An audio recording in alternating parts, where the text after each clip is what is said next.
people are holy people. That word holy means separate or set apart. Teresa and her people are separate to God. Go ahead. The Lord thy God hath chosen thee to be a special people unto himself above all people. The Lord chose Teresa and her people to be a special people unto himself. Above all people that are upon the face of the earth. The Lord made Teresa and her people above all people on the face of the earth. And when I say your people, I mean the so-called blacks, Hispanics, and Native Americans. Because America has tried to create a great divide between the so-called black man and the so-called Hispanic man. Because they know that there's strength in numbers. And if we realize that we are the same people, you won't just be able to treat us in your kind of way. Look at what just happened in Brooklyn when ICE went up there to try to go deport those Haitians. The so-called Mexican man stood out there with their brothers, the so-called Haitians, and got ICE out of there. You understand? And that's the power that's in us. If only we will wake up and harness it. This is why God told you that the kingdom of heaven is within you. Because your obedience to the law of God can single, and not just you, us as a collective. Our obedience to the law of God is what's going to make prophecies unfold that gets us our redemption. That's right. God is not waiting on us. I mean, we're not waiting on God. God is waiting on us. God is waiting on us to finally obey him and realize what he's been trying to show us from the beginning. But you know, we gonna be who we gonna be, right? Because soon as God saved us, Moses went to go get the law, and what was the first thing they did? Make this calf. Let us worship it, right? Didn't even have patience for 40 days. Exactly. And we see, that's how we know we the people. We read the Bible, and then we look around today, and the same things that they was doing is the same things that go on in our community. It's no coincidence they call our neighborhoods the ghetto. And when you look at what that word ghetto means, the quarter in the cities in which the Jews reside. See? Oak Park's not the ghetto, right? We in it. We live impoverished, and this is what Jesus Christ said would happen.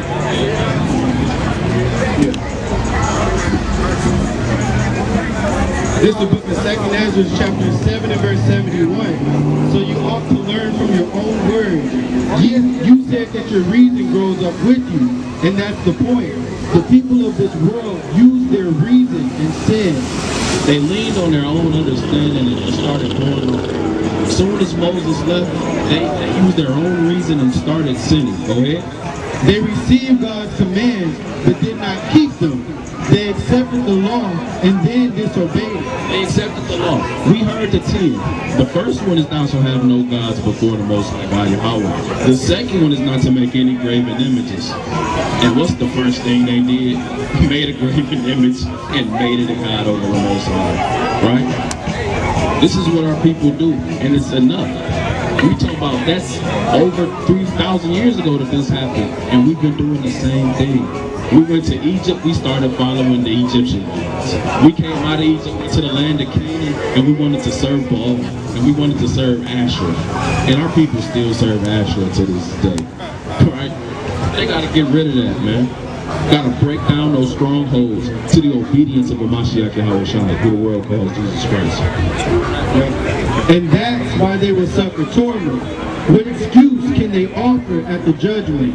How can they answer at the last day? How are they going to answer at the last day? Because the men of the Lord is out here right now, as you're going about your day, to let you know that you need to stop being wicked, that you need to stop being a filthy sinner and be righteous, be cleansed by the word of God, right? And present yourself a living sacrifice, right? To come back to God in truth and in righteousness, man. Right? To be cleansed by the word of God. If your father's a so-called black man, then you will be a Hebrew Israelite from the tribe of Judah. That's right. Where you from? All praises to the Most High. Hey, get his brother a hand. All praises to the Most High. So look, here's the thing. That sounds real good, and that is good. But you being from the tribe of Judah means you have a special responsibility. Because we look at that sign, Judah is the tribe, the lineage of the kings. Jesus Christ, King David, King Solomon, Hezekiah, King Josiah. All of these men, they all come from the lineage of Judah. So what that mean for you? You got You got royalty flowing through your veins. And that royalty means you got a special obligation to obey God. You know what I'm saying? So let me ask you this. If you eat like pork, shrimp, crab, and lobster, all praises to the Most High. All praises to the Most High. Right? Another thing that we got, look at all these brother shirts. Look at all these brother shirts.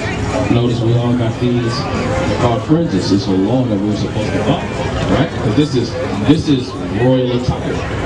You understand? And the point of it is to remind us to keep the laws of God. So that way when we out and about in our daily walk, because you said you've been cut the pork out. Some brothers, they mind and they discipline ain't that strong and sharp.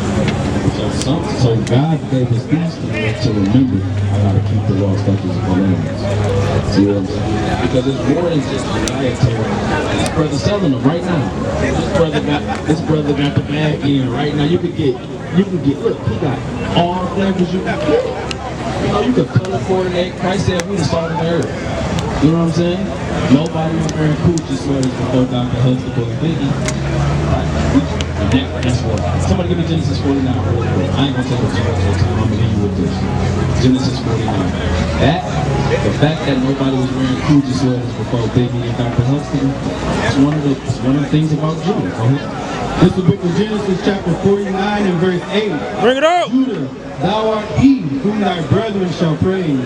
So Judah is he whom the rest of the 11 tribes are going to look up to, right?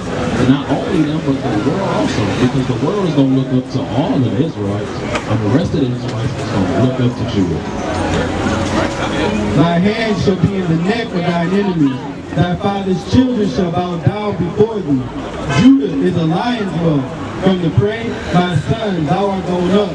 He stooped down, he couched as a lion, and as an old lion, who shall rouse him up? Judah is going to be removed as Judah is a lion. You see how much our people resonate with that lion. You probably even heard it said about a brother, man, that man got the heart of a lion. That fearlessness, showing you how spiritually attuned we are with that lion. Now listen to us. The scepter shall not depart from Judah, nor a lawgiver from between his feet.